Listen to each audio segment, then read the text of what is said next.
So once more extending a warm welcome to all of you present here today on a Thursday evening.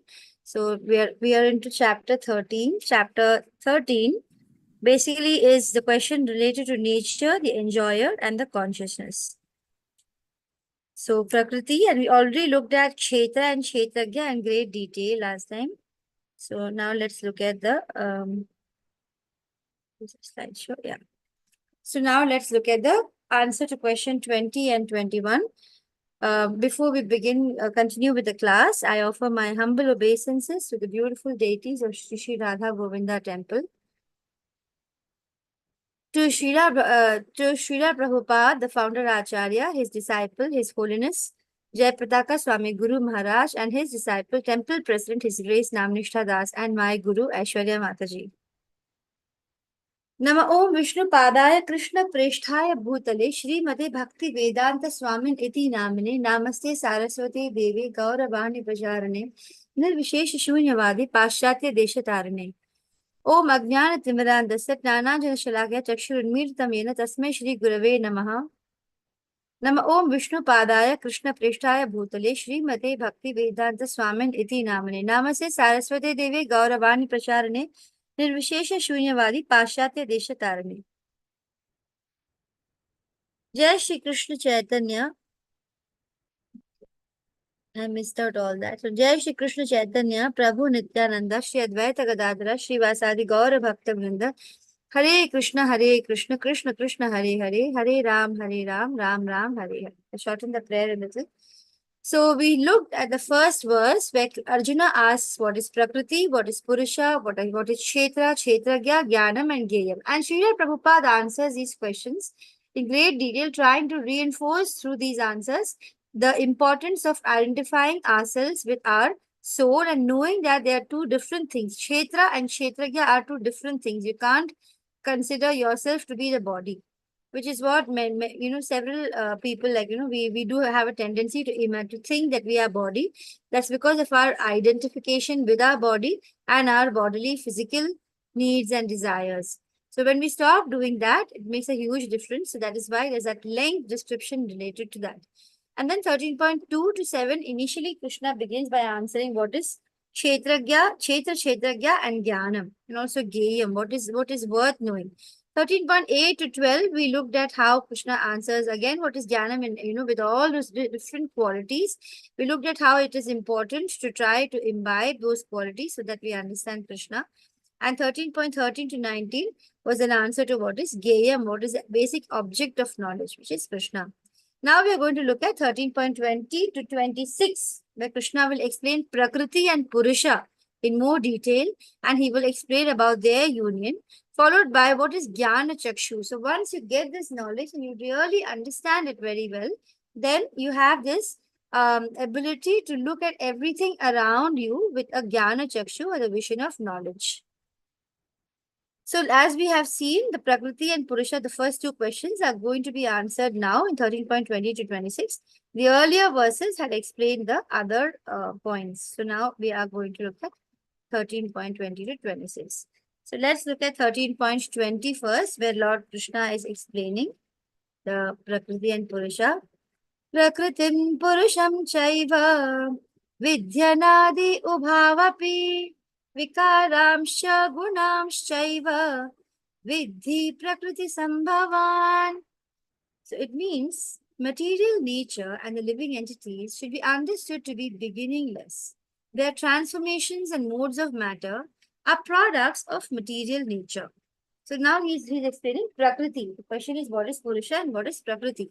So what is Prakriti? Prakriti, the nature and living entities both are beginningless, and their transformations of modes of matter and are products of material nature. So field of activity, as we have seen, the body is also composed of Prakriti only. The body is actually part of the Prakriti. Whereas the embodied soul, or the living entity, or the Jivatma, which is enjoying the activities of the body, is called the Purusha. Both the super soul and the living entity are actually different manifestations of the Supreme Personality of Godhead only. The living entity is in the category of Krishna's energy, and the super soul is in the category of his personal expansion. So that is a difference. Although both of them are basically manifestations of the Lord, that we need to understand that there is a difference. So we can't say that they are both the same. The living entity is actually a part of Krishna's energy. Krishna tells us in chapter 7 clearly that there is another superior energy of mind which is comprising of the living entity. And whereas a super soul, which we talk about, is a personal expansion of the Lord Himself, which is present in every living entity and knows everything. So let's look at that. That was 13.20. In 13.21, Krishna says, Karya Karana Kartritve Hetu Prakritiruchyate Purushah Sukha Dukkhanam Bhoktritve Heturuchyate. So what is Krishna saying here? He's saying that nature is said to be the cause of all material activities and effects, whereas the living entity is the cause of sufferings and enjoyments in the world. So this is again another verse which we can really contemplate and try and understand. Nature of Prakriti is basically all the different activities and effects, whereas the Jivatma is the one through its karmas and desires, it is ultimately becoming the cause of its own sufferings and enjoyments in this material world. According to one's desires and activities, the material nature will put us into various residential quarters. The being himself, therefore, is a cause of his retaining such residential quarters and his attendant enjoyment or suffering. So once somebody is placed in a particular kind of body, immediately he will come under the control of nature, because the body being matter will act only according to the laws of nature. At that time, the living entity, therefore, has no power to change that law. Suppose an entity is put into the body of a dog. As soon as he's put in the body of a dog, he has to act like a dog. There is no other choice. A hog in the hog body, a demigod has got a special demigod body. So accordingly, based on the law of nature, they have to behave, based on the body that they have received, which is based on their desires and activities, both. But in all circumstances, the super soul is along there present with the individual soul. So Mundaka Upanishad in 3.11 says, Dwasuparna Sayuja Sakhaya, that is, the Supreme Lord is so kind upon the living entity that he always accompanies the individual soul and in all circumstances is present as a super soul or the Paramatma. So even when you are in your earlier stages where you have been before you got the human body, whatever different bodies you have taken, they all are accompanied by the super soul. The Paramatma never leaves the Jivatma alone. He's always accompanying every living entity. In 13.22, Krishna says, Purushaha prakristho hi bhunte prakritijan gunan karanam gunasangasya sad asad yoni janmasu. This is a very important verse. Here, Krishna is saying that the living entity in material nature thus follows a way of life, enjoying the three modes of nature. This is due to the association with the material nature, and thus he will meet with good and evil among the various species. So this is how the whole cycle is happening. We are continuously taking birth in various species, and the living entity is following the different ways of life, enjoying the modes of material nature. So what have we seen? Bija Vakya for last 6 chapters. Actually, the 13.22, as I said, is important because it contains the main teachings of the previous 6 chapters that we have learned. So of the not previous 6, the 6 chapters which we are going to do is basically telling us that the living entity will follow a way of life according to the 3 modes, and desire to enjoy forges the bond between Prakriti and the Purusha. So whenever we have a desire to enjoy, it's going to strengthen the bond between Purusha and Prakriti rather than making it weaker, so that our attachment to Krishna increases and our attachment to Prakriti happens. So association with material nature will lead to different good and evil among the various species. And so accordingly, you would have to take so many different bodies for years together. So due to actually, why are we in the material nature? The whole reason why we are in the material nature track is because we desire to lord it over the nature. So that is why we are put into undesirable circumstances, so that we remember that this is not our, home, our original home.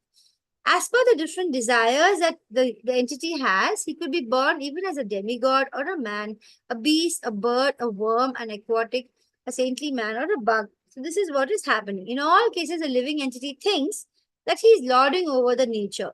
Whatever we are having around us, like I feel I'm more powerful than the my assistant, or may feel that I the house person who's taking care of the homemaker would feel okay. I am the one who's bossing over this maid. So you always want to lord over other people as also nature. So he's put into different bodies due to association with the modes of nature. So because the whichever mode we are, giving predominance to in our daily routine every minute, that mode will gradually take prominence. So one has to, however, rise above all three modes. It's not just enough. It's of course very important to move ourselves to Sattva Gun. From Tamo and Rajogun, we must move ourselves to Sattva Gun. But ultimately, the destination should be to move above the all three modes and become transcendental in our position, which is spiritual. Non-material is what is transcendental. So unless one is situated in Krishna consciousness, the material consciousness will keep transferring him from one body to another due to different long-standing material desires. Hearing or Shravana from authoritative sources is very essential as Arjuna is hearing from Krishna about the science of God. So in 13.23, Krishna goes on to say, Upadrashtanumanta cha bharta bhokta maheshwarah paramatmeti chapyukto dehesmin purushah paraha. So this is related to the previous verse as well. So it is clearly mentioned that yet there is another body, the transcendental enjoyer, who is the Lord, the supreme proprietor, who exists as the overseer and permitter, and who is known as the super soul. Sorry. So the individual soul is enjoying the activities of a particular field, but the super soul is always as a witness, upadrashta, anumanta, cha, permitter, anumanta giving the anumati, and upadrashta looking from above, the overseer. And he, the super soul is a supreme enjoyer.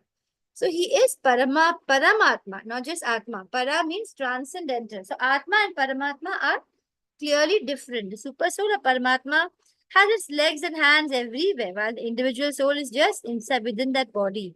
The Paramatma or super soul is residing within sanctions of all the individual souls and is aware of all the different individual souls' desires for material enjoyment. And without the Lord's sanction, the individual soul, whatever he desires, he will not get it. He will not be able to enjoy it unless there is a sanction of the Lord.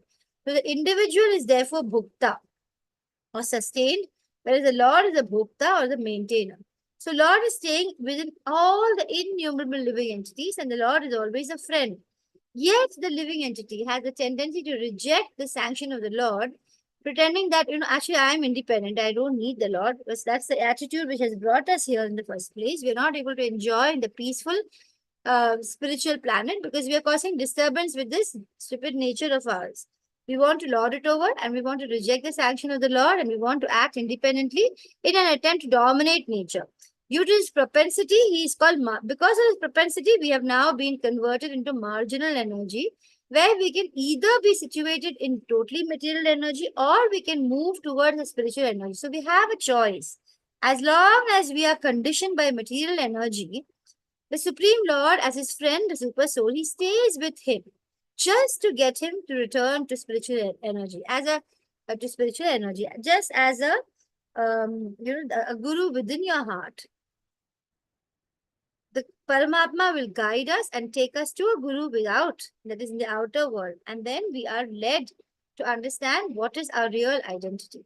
So the Lord is always eager to take everyone back to spiritual energy, but due to he gives minute independence to the individual entity who is continuously rejecting the association of the spiritual life. That's why he's unable to, he doesn't want to force, it doesn't have to be a forced thing. This misuse of independence is a cause of the material strife in the conditioned nature. The Lord is instructing from within and without. From without, we can get the instruction from Bhagavad Gita. From within, he's trying to tell us, he tries to convince us what are that his activities in the material field are actually not going to give real happiness. So he's trying to say, just give it up and turn your faith on me, and that is when you will be happy. Thus, the intelligent person who places his faith in the Paramatma or Supreme Personality of Godhead will begin to advance towards a blissful eternal life of knowledge. So now let's look at 13.24. ये एवं वेदि पुरुषं प्रकृतिं च गुणैः सह सर्वथा वर्तमानोऽपि न स भूयोऽभिजायते. So what does this mean? It says one who understands this basic philosophy concerning material nature, the living entity, that is Prakriti and the Purusha, and the interaction of the modes of nature is sure to attain liberation. You just need to really think about it and understand it deeply, and that will itself lead us to not take birth again, regardless of whatever is the present position. So, the result of knowing the philosophy is liberation. One who understands this philosophy that the material nature and the living entity and the interaction of the modes of nature, how they are related, if you understand this philosophy, then you are fit for liberation. The knowledge of the truly understanding the relationship between soul, super soul, result in liberation and return to the spiritual world. So, what is the purpose of this knowledge? It is to understand how the living entity has fallen in a precarious position. So let's look at 13.25. It says, Dhyanenatmani pashyanti kechidatmanamatmana anye sankhena yogena karma yogena chapare. So what is said here? The super soul is perceived by some people through meditation. Some people will perceive the super soul through cultivation of knowledge. And some others will be understanding super soul by working through, with no desire for the fruits, no desire at all. It's karma yoga. So those are the three parts, and understanding through various sides of yogas, the Lord has explained that there are two classes of the conditioned souls. One who is faithful in life, they will follow dhyana, they will perceive the super soul through meditation, or they will go through Sankhya Yoga or the Jnana, where they want to cultivate knowledge, or they will give up the results.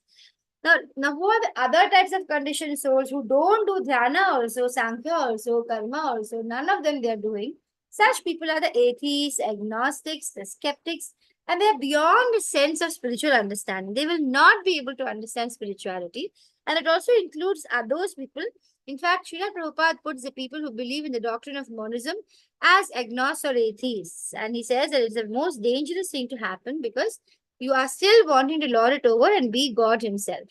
So, devotees of the Lord are best situated in spiritual understanding because they know that beyond the material nature, our spiritual world and the Supreme Personality of Godhead who expands as a Paramatma. And then Krishna says, Yavat sanjayate kinchit sattvam savar jangamam kshetra kshetragya samyogat tadvidhi bharatar shabha. So he says, again, there are those who, although they're not conversant in the spiritual knowledge, yet they begin worshipping the Supreme Lord upon hearing about Him from others. Now, because they have this tendency, at least they've started this tendency to hear from the authorities rather than, denying everything and decrying everything, they also transcend the path of birth and death. So even those who show a tendency to hear the authorities itself, like how we're all sitting here trying to read and understand and we're having faith in what we're reading, that itself is actually making us fit to be free from the path of birth and death if we are able to do it in a pure way. So, common man, if he's a good soul, he just needs to hear. Simply Shravanam is enough. Hearing process of Shravanam.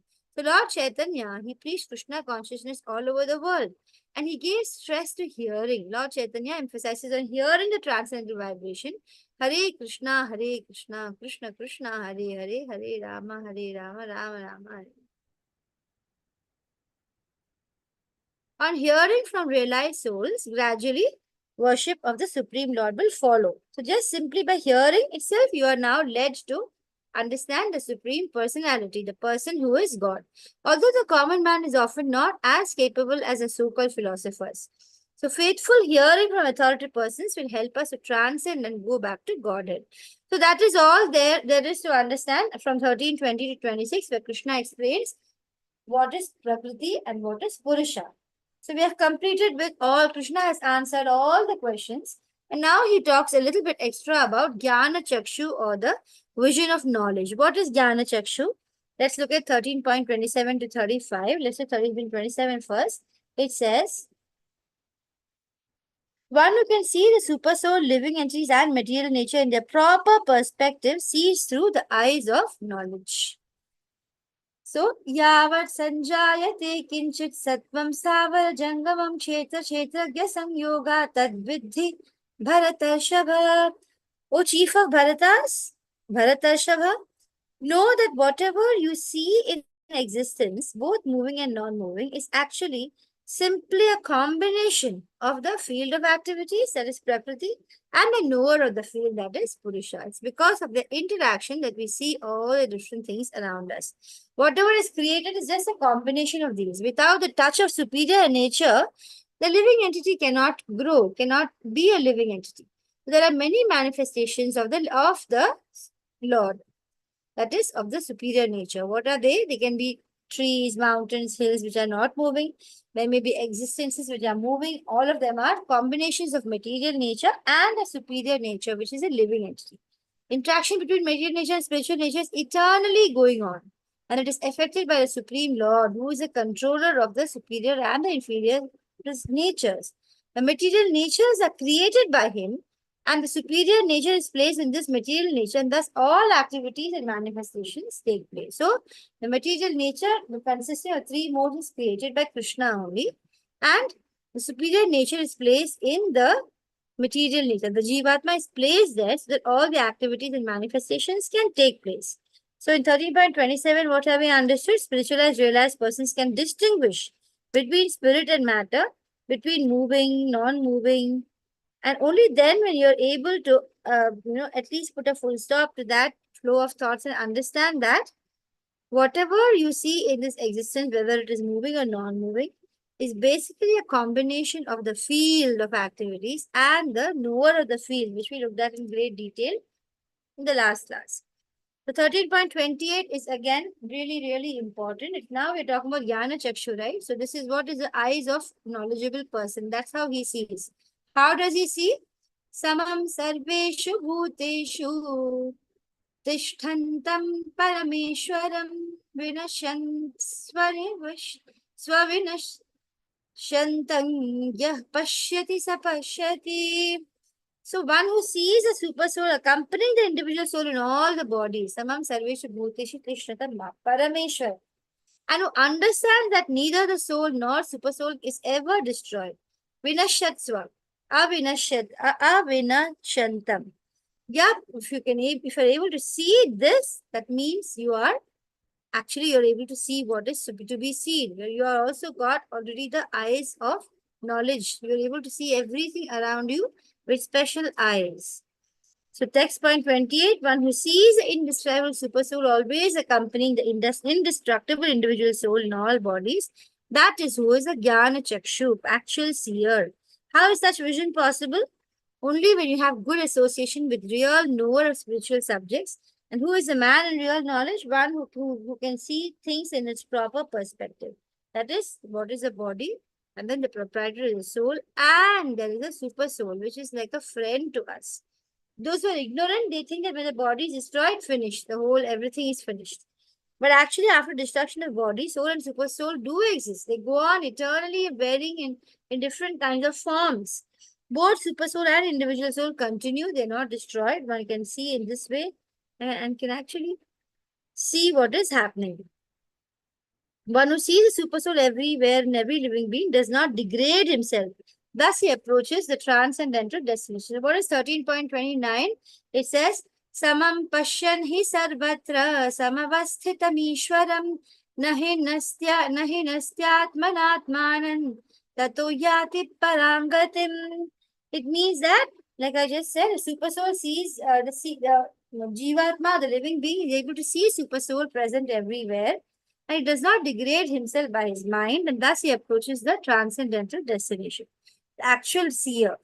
What is the actual seer? What is the current situation of the living entity? He is situated in himself, different from the spiritual world.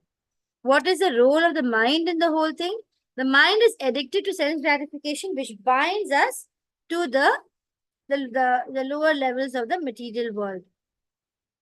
When the mind turns to super soul, then you start becoming advanced and then you approach the transcendental destination. And that's how you become the actual seer. So in 13.30, what we see is that Krishna says, Prakrityaiva cha karmani kriyamanani sarvashaha yah pashyati tathatmanam akartaram sa pashyati. It means that one who can see that all activities are performed by the body, which is created of material nature, and sees that the self does nothing, actually sees. So you need to, this is again very difficult point to understand. I request everyone of you who are present here today to please mark your attendance for the level 2 class today.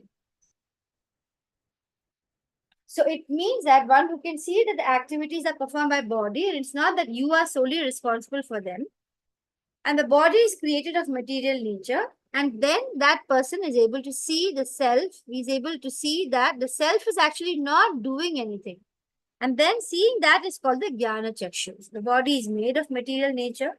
It will work only under the direction of super soul, but activities of the body are not his doing. So sometimes we think that we are the cause of everything, but we can never be the total cause, and we can never blame ourselves or take all the credit. Whatever one is supposed to do for happiness or distress, one is doing simply because of his bodily constitution, the body that is received due to his previous karma and his desires. The self, however, is outside the bodily activity. So the self is actually has no concern with all these drama happening. The bodily activities, the desires, the, what do you call it, the karma. The body is given, it's just that this body is contaminating the soul, not allowing it to see its real position.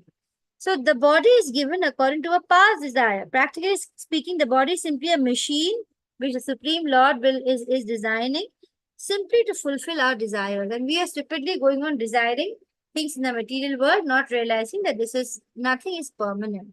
So because of desires, one is put into different circumstances. The moment you have a desire, immediately you will put into circumstances where you have to suffer or enjoy, and definitely end more into sadness, because ultimately the world is dukhalayam, purposely made. The karma is purposely made for our benefit. This transcendental vision of the living entity, when developed, makes one separate from bodily activities, and one who sees things that way is called a real seer. Jnana Chakshu he is having. 13.31 says, Yada bhuta prithak bhavam ekastham anupashyati tata eva cha vistaram brahmya sampadyate tada. So when one sees that the various bodies of living entities arise due to different desires and do not actually belong to the soul, you can see that distinction. Then you are able to actually see. In the material conception of life, however, we find that some demigod, some human being, a dog, a cat, and this differentiation is due to our material conception of life. We need to rise into the transcendental conception. After the destruction of the material body, the spirit soul and the spirit soul is one. The spirit soul, due to contact with material nature, gets different types of bodies. So what one can see, when one can see that, he attains spiritual wisdom. So why is there such a lot of repetition in the Bhagavad Gita? We have done this again. You know, the how the soul is permanent, how it has to be forced to take different bodies and act according to the nature of the body he has received, which is also based, the body he has received is totally based on his own karma and his own desire. So when one can see this, he will not be able to see. So if he wants to see the Lord the way he should be seen, as in Bhagavad Gita, as it is book, then the person becomes purified in his consciousness, which is otherwise very, very much contaminated, and he's able to develop Krishna consciousness in his spiritual identity. So 13.31 says, Yada bhuta prithak bhavam ekasthamanupashyati tatta eva cha vistaram brahma sampadyate tada. When a sensible man ceases to see the different identities due to different material bodies, he sees how beings are expanded everywhere. Immediately he attains the material conception of, he is free from the material conception of life, right? And he attains to the Brahman conception. So what are 30 and 31 about the Gyan Chakshu telling us? It says about the vision of the actual seer. He is able to see that all activities are simply performed by the body, and which is created of the material nature itself, and the self, which is there within you, he is totally useless. And when does he attain Brahman conception? According to the stories, he ceases to see different entities with different material bodies, and thus absence of material differentiation because of different bodies, and he sees how the beings are being expanded everywhere. So 13.32 says, Anaditva nirgurnatvat paramatmayamavyaya sharirastopi kanteya nakaroti na lipyate. Those with the vision of eternity can see that the imperishable soul is transcendently eternal and beyond the moods of nature. Despite contact with nature, the soul neither does anything nor gets entangled, which already Krishna has said before. The sky, due to its subtle nature, does not mix with anything. This is an analogy, although it's all pervading. Similarly, a soul is in the Brahman vision. Still, it will not mix with the body, though it is situated within the body. Air enters into water, mud, stool, still it remains air. It still does not mix with anything. Similarly, the living entity, even though we enter different bodies, is aloof from them due to the subtle nature that we have. Therefore, it's impossible to see with material eyes how a living entity is in contact with the body and how he can be out of it after destruction of the body. No one in the scientific world has been able to explain that.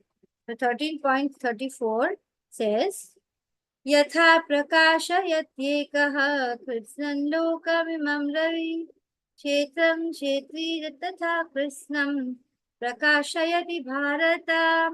So one, O son of Bharata, as the sun alone illuminates all the universe. Yatha prakashayatyekah krishnam. So does a living entity, one within the body, illuminates that entire body by its consciousness. This we are seeing now in this verse. Next is 13.35. Kshetra kshetrajnayorevam mantaram jnana chakshusha bhuta prakriti moksham cha jnanam Kshetra. Okay, we finished it. One who knowingly sees the difference between body and the owner of the body can understand the process of liberation from this bondage, also attains the supreme goal. Just as the sun is situated in one place and illuminates the entire universe, a spirit soul, it will illuminate the whole body.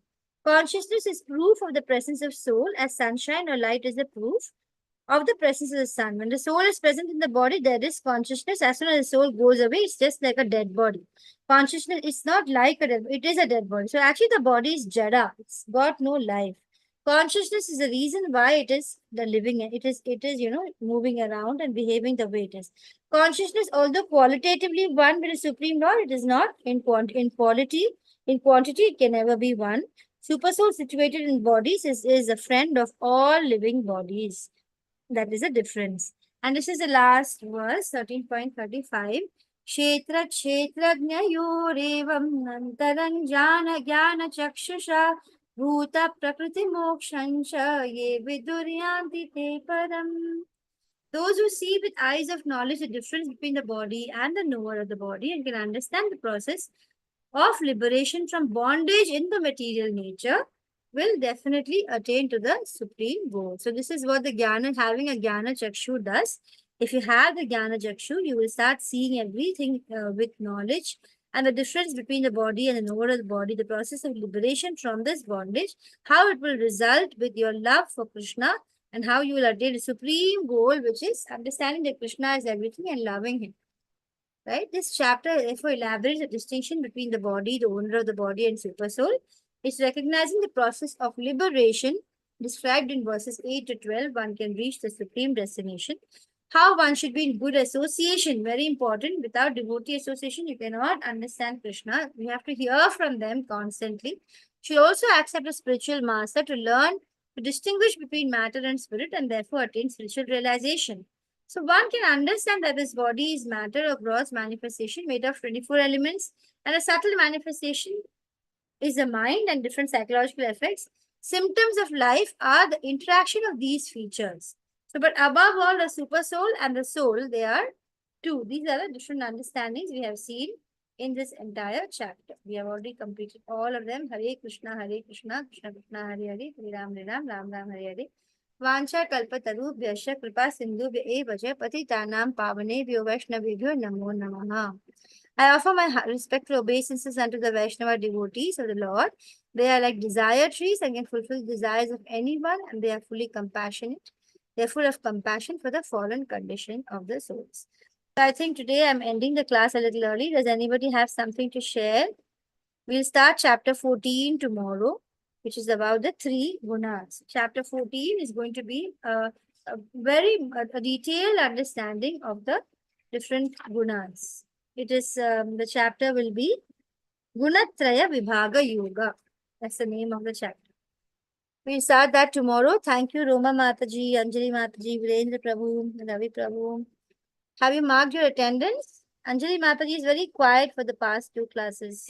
No, Mataji, I've been little unwell, so little bit. I'm just a little low on energy, so I'm just absorbing. I find this whole topic on Samkhya Yoga and these questions very fascinating, actually. So I've been really absorbing all the information you've been giving. I've been really thoroughly enjoying that. I will get back into hassling you soon. Okay. Okay. Okay. Bye. Thank you. All good, Roma Mataji, at your end, everything is fine? Yes, Mataji, Hare Krishna Mataji, everything is fine. Thank you very much. Very good. Let Krishna keep blessing us and guiding us on our spiritual journey. It's very tough. Today I was listening to a lecture by Amarendra Prabhu and he was saying the biggest problem of devotees in ISKCON is that they don't understand the power of Maya. They fail to really recognize that Maya can be so powerful. It can draw you back into the material world and make you forget all that we are reading in a jiffy. You know, the moment the class is over, it's all gone. So material world is very, very powerful. Maya is very powerful. So we need to constantly remember Krishna to be able to go back to him. So let's just hope that with our devotee association and constant chanting, we can go back to Krishna. We can attain love for Krishna. Okay, thank you so much. Hare Krishna. I'm ending.